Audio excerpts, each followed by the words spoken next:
Shemai, I'm going to take a little look at this today. It's the Xvive U2 guitar wireless system.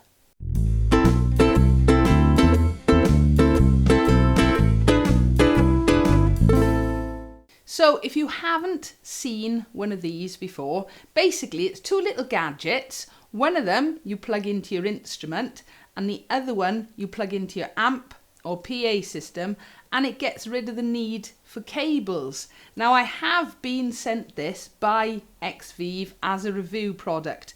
The video isn't sponsored, they haven't told me what to say or anything like that at all. So I'm just going to take a quick look at it, see how it works and see whether it works, and let you guys know all about it. First of all, what is in the box? As I said, you get two gadgets. We've got a little bit of paperwork going on there, instructions and whatnot. Then you get the two gadgets themselves and a USB charging cable. We'll come back to that in a minute.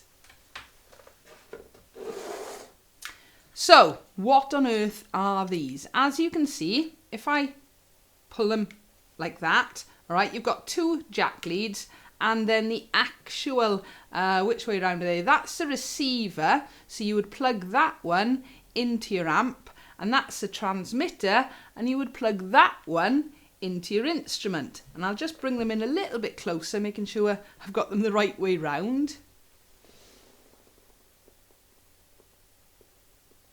So they're very straightforward. On the actual controllers, you've got an on-off switch on the side, and you've got a channel indicator. They run on the 2.4 gigahertz frequency, which is sort of the worldwide one. You don't need licenses or anything special like that. And they've both also got channel indicators. So there are 4 different channels you can use with these, which means in theory, you can use up to 4 sets of these in one go. They're dead simple to pair up. As I said, you plug one into your instrument, so the transmitter goes into whichever instrument. They work on all sorts: guitars, bass ukuleles, ukuleles, and so forth. And then the receiver gets put into either your amp, a PA, or in fact a pedal as well. And I'll try and demonstrate some of those in a minute now. It's not the first time I've had one of these. I have got another set, cheaper set. I've had these for a couple of years. I have done a huge test of this on different instruments: ukuleles, bass guitars. I think I even tried it on electric cello and double bass as well. So I'm quite used to these, but it'll be interesting because this one is a lot more expensive. I say expensive, it comes in at about £100, round about £100. It's available in loads of places, including music shops, whereas some of the cheaper ones, this one was round about the £35, £40 mark, are only available on Amazon. So it is going to be interesting to see how this one works. Other things that I just wanted to mention about it before we actually hear it: it comes with a USB charger. That's how you power it up, or rather recharge it. And it's got a single USB on one end and then a double on the other, so that you can actually, charge both transmitters at the same time. Looking at all the instructions and manual, I think it is something like 2 hours charge for a 5-hour playthrough on it. So that should give you plenty of time, whether you're in a gig or a rehearsal or a practice, or if you're just using it round the house. According to their details, it ranges up to about 70 feet. It's under 6 milliseconds of latency. Don't ask me about frequencies and things like that, all right? They just end up being numbers. But I do know that from previous experience with my other ones, and watching reviews of these as well, they don't all work on all instruments. Okay, and I'll talk about that in another video when I do it, a huge test again like I've done with a previous one. And sometimes it can depend on whether it's an active or a passive instrument. So just reading the final bit of info on here, it says, the U2 is suited for all electric string instruments with passive pickups. Performance with active pickups will vary depending on the type of pickup. All right, so let's have a little go. So how do they work? Well, you get your receiver, and it says receiver and transmitter on the two little gadgets, and you plug your receiver into your amp. Like so. You get your transmitter and you plug it into your instrument. Now this is my Flight Voyager passive ukulele, but it's electroacoustic. Passive just means there isn't a battery in there. Make sure it's in firmly, and then you switch it on and you'll see two lights appear. One of them is the power light and the other one is the Bluetooth light, and there you are. There'll be a flashing, and hopefully now these have already paired up. It's that simple. But look, no cable or anything, and fingers crossed.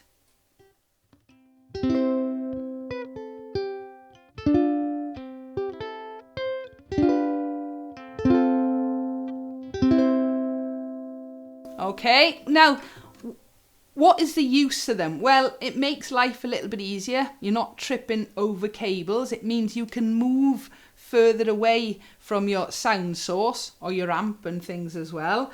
So they definitely have their uses, and in this case it works perfectly well with a passive ukulele. And you could see how simple that was then. Literally plug it into your instrument, plug it into your amp, switch them on, they pair up almost instantly, and hey presto, no cable. So as I said, the frequency they run at the 2.4 gigahertz. Again, I wish I understood things like this. I don't. I'm not going to lie. It is a universal frequency. So it can be found and used everywhere. But that also means that it can sometimes be a little bit busy. Now, I wasn't 100% sure with just using it in this room here whether other Wi-Fi items would interfere, but I haven't noticed it at all. So now we've got Pinky coming out for a little go. Pinky is my Muso cheap bass ukulele, or mini bass. All right, it's got a piezo pickup on it. So I've switched on my transmitter. I'm going to switch on my receiver. This is actually an active bass uke. All right, it's got a battery in the back, and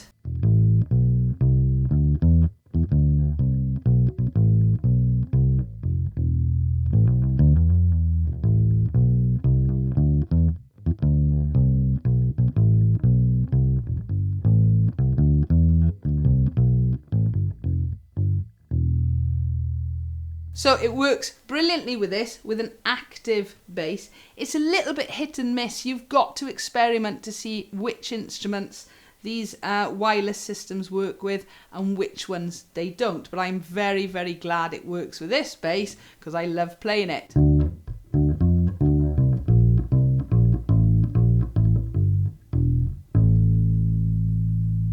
And I can't hear any interference from any of the other electrical devices in this room. Just like using a cable, you either have to switch your amp off or mute it so you don't get any nasty pops and bangs when you're unplugging things. So the other little test I wanted to do here right now is to plug one of these into my pedal. I've got my Vailton GP100 on the floor, and so in effect I'm getting rid of the cable between my instrument and the pedal. I am still cabled from the pedal to my amp behind. In theory, I suppose it would work if you had two sets of these and you could be completely wireless. Maybe I'll try that in the future. So let's just plug this in and see if my Flight works with this. So there you are, you can see it is now plugged into my gorgeous Flight Vanguard.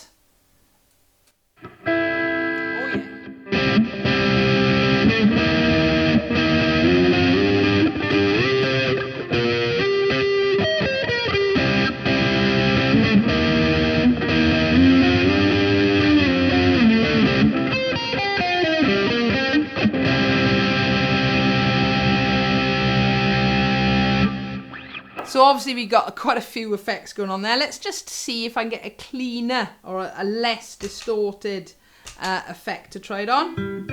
That's better.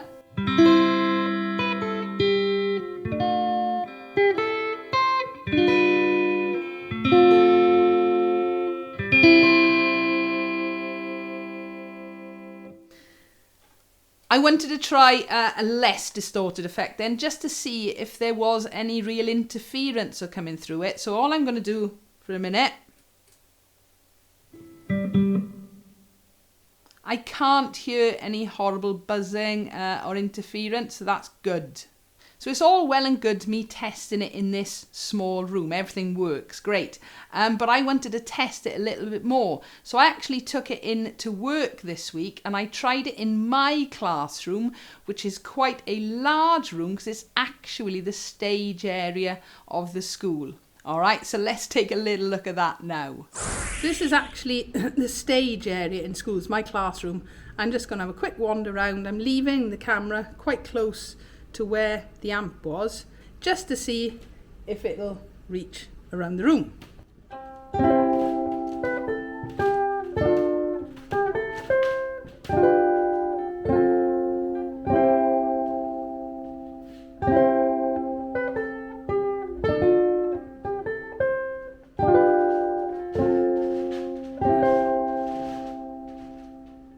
Just to give you an idea how far away I am, I'm just talking in a normal voice now. How well the camera's going to pick it up, I don't know.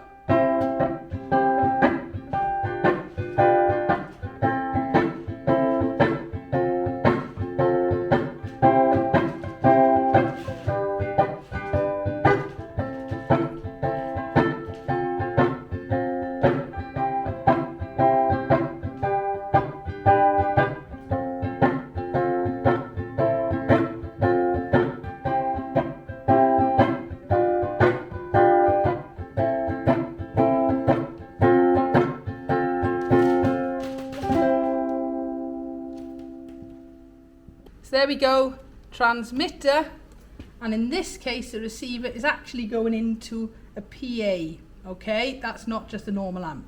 And this is an active piezo pickup. It's got a little battery in here. So as you can see, it all worked perfectly well in school, and as I said, apart from having a very high ceiling, it is quite a long room, and that was actually using an active electroacoustic ukulele, my Lanakai gorgeous purple quilted uke, and it worked brilliantly with that, so I was really pleased. And not only did I take it to school, I actually took it, we had a little bit of a rehearsal, so I took it to that just to try it out. Again, it was another largish room, and it meant that I could wander around, and this time I was using my Carla solid body U bass, which is a passive bass. So hopefully in this video I've at least covered an active uke and a passive uke, an active bass ukulele and a passive bass ukulele, and my solid body steel string uke as well. So this is what happened when I used it in the rehearsal, and a massive thank you to Emma for helping me film that as well.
Okay, just to give you a little idea, this is quite a large room, and at one point I did go out of it, actually opened up an automatic door without realising.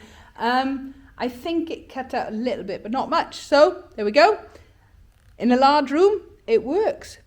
So again, you could see it worked brilliantly with the passive bass. Sorry, the actual audio, the volume of the bass was very, very loud. I didn't quite realise how loud it was until I looked at the footage back. But again, it works. I could wander around the room. Again, it was a large room, this time with a much lower ceiling. And I did leave the room, so there were some walls in between me and the amp. Managed to come back in, but it's given you that freedom to move around quite a bit.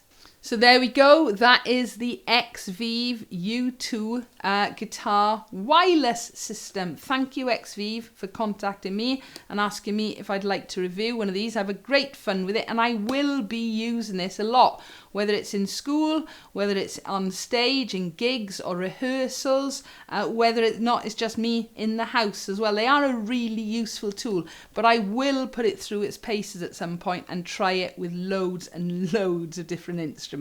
So that's a very basic guide. How does it work? What does it work with?